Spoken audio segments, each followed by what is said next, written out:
Merhaba arkadaşlar, kanalıma hoş geldiniz. Bugün sizlere sufle yapacağım. Yapması çok pratik bir tarif. Canınız tatlı çektiğinde hemen yapıp yiyebileceğiniz güzel bir tarif. Suflem için öncelikle bir tane oda ısısında olan yumurtamı kaseme aldım. Üzerine bir çay bardağı şekerimi ekliyorum.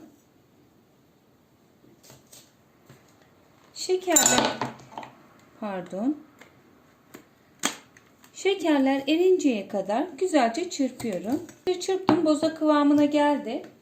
Üzerine bir çay bardağı sıvı yağımı ekliyorum. Tekrar çırpıyorum.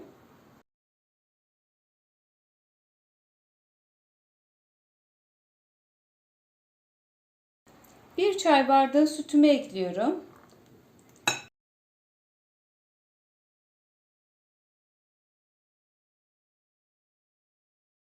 Bir su bardağı artı bir yemek kaşığı unumu ekliyorum. Üstüne 2 yemek kaşığı kakao,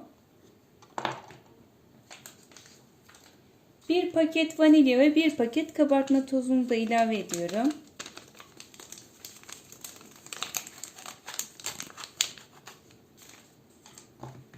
Güzelce karıştırıyorum.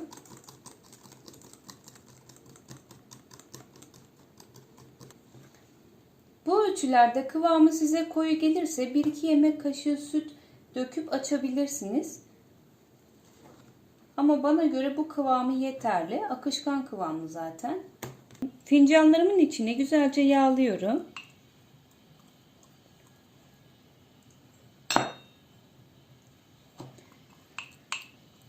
Dediğim gibi yapması çok pratik. Hemen yap ye, sıcak sıcak, çok lezzetli.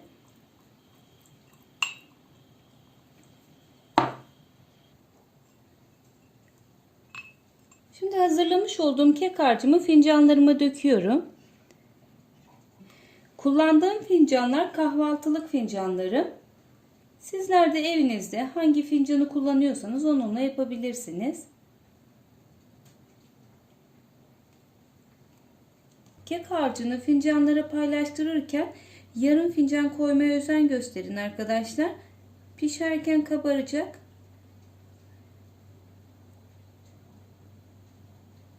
İsterseniz şu şekilde güveç kaplarına koyarak fırında da pişirebilirsiniz. Aslında orijinalinde fırında pişiriliyor. Ama pratiklik olsun diye tencerede pişireceğim şimdi. Tencereye koymadan önce bitter çikolatalarımı kek harcının ortasına koyuyorum.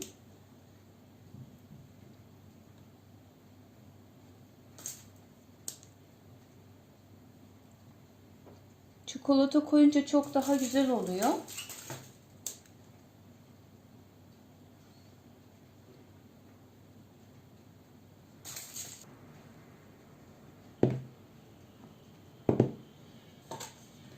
Tencereme alıyorum. Fincanları yerleştiriyorum içine.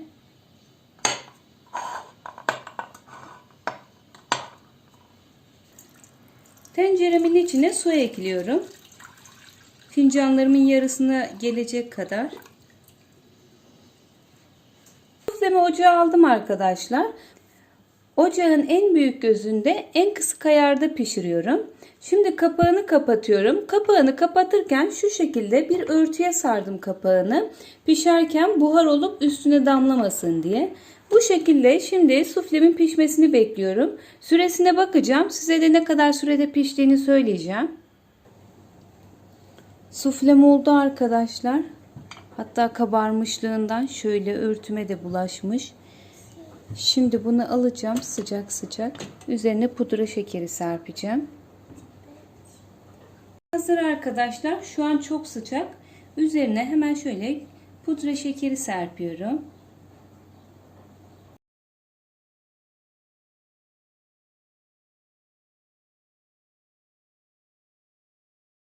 Bir tanesini şöyle karıştırdım, baktım iç kıvamına. Şunu da sizinle birlikte bakalım. Hepsinin içi çikolatalı. Şöyle göstereyim yakından. Kıvamına bakar mısınız? Ne çok katı ne çok cıvık. Tam olması gereken bir kıvamda. Toplam hazırlama süremde 15 dakika. Pişmesiyle birlikte 15 dakikada Böyle güzel bir tatlı çıkarabilirsiniz siz de. Tarifimi beğendiyseniz lütfen yorum yapın arkadaşlar. Yorumlarınızı bekliyorum. Kanalıma abone olup beğeni yaparsanız çok sevinirim. Başka bir tarifte görüşünceye dek hoşça kalın.